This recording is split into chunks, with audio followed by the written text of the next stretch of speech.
ನೋಡಿ ರಾಜ್ಯದಲ್ಲಿ ಇಷ್ಟೆಲ್ಲ ಬೆಳವಣಿಗೆಗಳಾಗ್ತಾ ಇದೆ. ಇದರ ಮಧ್ಯದಲ್ಲಿ ಸಿಎಂ ಡೆಲ್ಲಿಗೆ ಪ್ರಯಾಣ ಬೆಳೆಸ್ತಾರೆ ಅನ್ನುವಂತಹ ವಿಚಾರಗಳು ಕೂಡ ಗೊತ್ತಾಗ್ತಾ ಇದೆ. ಇವತ್ತು ರಾತ್ರಿ ಅಥವಾ ನಾಳೆ ಸಿಎಂ ಡೆಲ್ಲಿಗೆ ಪ್ರಯಾಣ ಬೆಳೆಸ್ತಾರೆ. ಹೈಕಮಾಂಡ್ ಭೇಟಿ ಆಗ್ತಾರೆ ಸಿಎಂ ಡಿಕೆ ಶಿವಕುಮಾರ್. ದೆಹಲಿಯಲ್ಲಿ ಹೈಕಮಾಂಡ್ ಜೊತೆ ಚರ್ಚೆಯನ್ನು ನಡೆಸ್ತಾರೆ.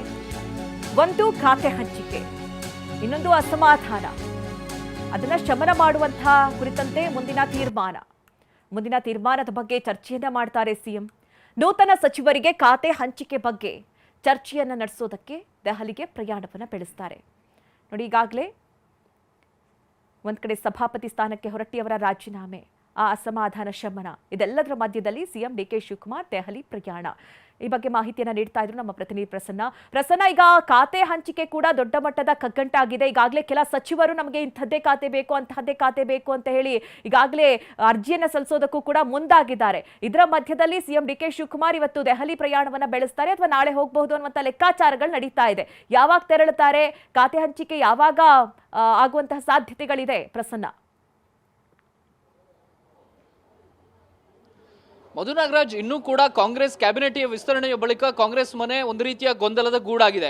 ಯಾರೂ ಕೂಡ ಸಮಾಧಾನವಾಗಿಲ್ಲ. ಖಾತೆ ಹಂಚಿಕೆ ವಿಚಾರದಲ್ಲೂ ಕೂಡ ಇನ್ನೂ ಅಂತಿಮವಂತ ತೀರ್ಮಾನಕ್ಕೆ ಬರೋದಕ್ಕೆ ಸಾಧ್ಯವಾಗಿಲ್ಲ.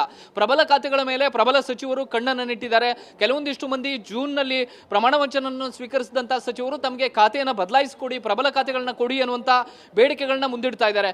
ನೂತನವಾಗಿ ಆಯ್ಕೆ ಆಗಿರುವಂತಹ ಸಚಿವರು ಕೂಡ ತಮಗೆ ಇಂತಿಂಥದ್ದೇ ಖಾತೆಗಳು ಬೇಕು ಅಂತ ಹೇಳಿ ಮುಖ್ಯಮಂತ್ರಿಗಳ ಎದುರು ಡಿಮಾಂಡ್ ಅನ್ನ ಇಟ್ಟಿದ್ದಾರೆ.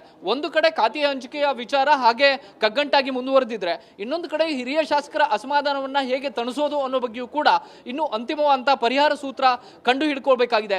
ಈ ಎಲ್ಲ ವಿಚಾರಗಳ ಜೊತೆಗೆ ಹೈಕಮಾಂಡ್ ನಾಯಕರೊಂದಿಗೆ ಚರ್ಚೆಯನ್ನು ಮಾಡೋದಕ್ಕೆ ಮುಖ್ಯಮಂತ್ರಿಗಳು ತೀರ್ಮಾನವನ್ನು ತೆಗೆದುಕೊಂಡಿದ್ದಾರೆ. ಇದೇ ಕಾರಣಕ್ಕೋಸ್ಕರ ಇವತ್ತು ರಾತ್ರಿ ಅಥವಾ ನಾಳೆ ಬೆಳಗ್ಗೆ ಮುಖ್ಯಮಂತ್ರಿ ಡಿ ಕೆ ಶಿವಕುಮಾರ್ ಅವರು ದೆಹಲಿಗೆ ಪ್ರಯಾಣವನ್ನು ಬೆಳೆಸ್ತಾರೆ.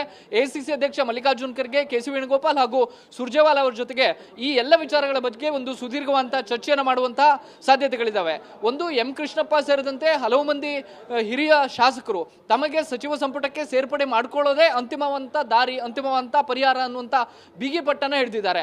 ಈಗ ಒಂದೇ ಒಂದು ಮಹಿಳಾ ಕೋಟಾದ ಸಚಿವ ಸ್ಥಾನ ಖಾಲಿ ಉಳಿದಿದೆ. ಅದಕ್ಕೆ ಯಾರನ್ನ ಸೇರ್ಪಡೆ ಮಾಡ್ಕೊಳ್ಬೇಕು ಅನ್ನೋ ಬಗ್ಗೆಯೂ ಕೂಡ ಒಂದು ಅಂತಿಮವಂತ ತೀರ್ಮಾನ ಆಗಿಲ್ಲ. ಒಂದು ಕಡೆ ಮುಖ್ಯಮಂತ್ರಿಯಾಗಿದ್ದಂತಹ ಸಿದ್ದರಾಮಯ್ಯನವರು ಉಮಾಶ್ರೀ ಅವರನ್ನ ಸಚಿವ ಸ್ಥಾನಕ್ಕೆ ರೆಫರ್ ಮಾಡಿದ್ರು. ಅಲ್ಲೂ ಕೂಡ ಉಮಾಶ್ರೀ ಅವರನ್ನ ಉಪಸಭಾಪತಿಯಾಗಿ ಆಯ್ಕೆ ಮಾಡಲಾಗಿದೆ. ಈಗ ಬ್ಯಾಡಗಿ ಶಿವಣ್ಣ ಅವರಿಗೆ ಸಚಿವರನ್ನಾಗಿ ಮಾಡಿ ಅಂತ ಹೇಳಿ ಸಿದ್ದರಾಮಯ್ಯನವರು ಬಿಗಿ ಪಟ್ಟನ ಹಿಡಿದುಕೊಂಡು ಕೂತಿದ್ದಾರೆ. ಹೀಗಾಗಿ ಸಿದ್ದರಾಮಯ್ಯನವರನ್ನು ಕೂಡ ಸಮಾಧಾನ ಪಡಿಸಬೇಕಂತ ಒಂದು ನಿರ್ಣಯವನ್ನ ತೆಗೆದುಕೊಳ್ಬೇಕು. ಮಹಿಳಾ ಸಚಿವರ ಸ್ಥಾನ ಕೂಡ ಖಾಲಿ ಉಳಿದಿರೋದ್ರಿಂದ ಅದರ ಬಗ್ಗೆಯೂ ಕೂಡ ಒಂದು ಅಂತಿಮವಂತ ತೀರ್ಮಾನ ಆಗಬೇಕಾಗುತ್ತೆ. ಖಾತೆ ಹಂಚಿಕೆ ವಿಚಾರದಲ್ಲೂ ಕೂಡ ಯಾವ ಖಾತೆಗಳನ್ನ ಹಂಚಿಕೆ ಮಾಡಬೇಕು ಅಂತೇಳಿ ಹೈಕಮಾಂಡ್ ಪರೋಕ್ಷವಾಗಿ ಸೂಚನೆಯನ್ನು ಕೊಡುವಂತಹ ಸಾಧ್ಯತೆಗಳಿದ್ದಾವೆ. ಮತ್ತು ಅಸಮಾಧಾನಗೊಂಡಿರುವಂತಹ ಹಿರಿಯ ಶಾಸಕರಿಗೆ ಯಾವ ಸ್ಥಾನಮಾನಗಳನ್ನ ಕೊಡಬೇಕು ಅನ್ನೋ ಬಗ್ಗೆ, ಎಐಸಿಸಿಯ ಮಟ್ಟದಲ್ಲಿ ಏನಾದರೂ ಜವಾಬ್ದಾರಿಗಳನ್ನ ಕೊಡಬೇಕು ಅನ್ನೋ ಬಗ್ಗೆಯೂ ಕೂಡ ನಾಯಕರ ಜೊತೆಗೆ ಚರ್ಚೆಯನ್ನು ಮಾಡಬೇಕಾಗಿದೆ. ಈ ಎಲ್ಲ ವಿಚಾರಗಳು ಇರುವಂತಹ ಕಾರಣಕ್ಕೋಸ್ಕರ ಮುಖ್ಯಮಂತ್ರಿ ಡಿ ಕೆ ಶಿವಕುಮಾರ್ ಅವರು ಇವತ್ತು ರಾತ್ರಿ ಅಥವಾ ನಾಳೆ ಬೆಳಗ್ಗೆ ದೆಹಲಿಗೆ ತೆರಳಿ ಹೈಕಮಾಂಡ್ ನಾಯಕರ ಜೊತೆಗೆ ಒಂದು ಸುದೀರ್ಘವಾದಂತಹ ಮಾತುಕತೆಯನ್ನು ನಡೆಸ್ತಾರೆ. Madhu Nagaraj. Okay Prasanna, thank you ನಿಮ್ಮೆಲ್ಲ ಡೀಟೇಲ್ಸ್ಗಾಗಿ.